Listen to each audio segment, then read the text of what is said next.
Để bàn tay xoa tận mặt lờ vàng,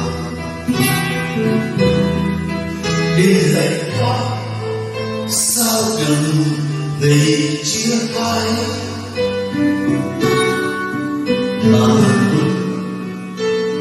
ngại sẽ đôi bờ. Có lẽ là ta phải xa vì tình một lần đời nhau. Có lẽ là lần chung thương đau trên tay nhau sao lời hò hẹn em chăn trở giấc ngủ buồn vắng. Anh một đời vác yêu anh chân tay chẳng mơ mai linh hồn còn băng xa.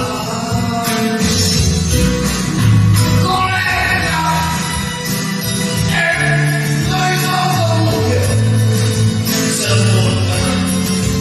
một ngày rồi ta cũng gần nhau.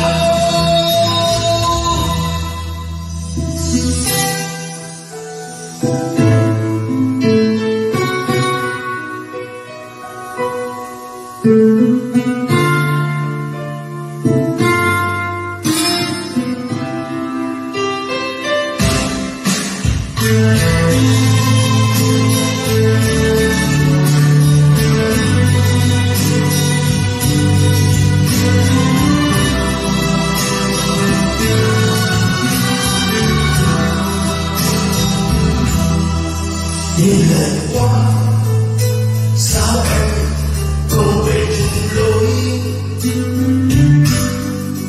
để bàn tay xóa mọi bờ vàng. Những lần qua sao đường về chia tay, mà vẫn ngại sẽ đôi bờ.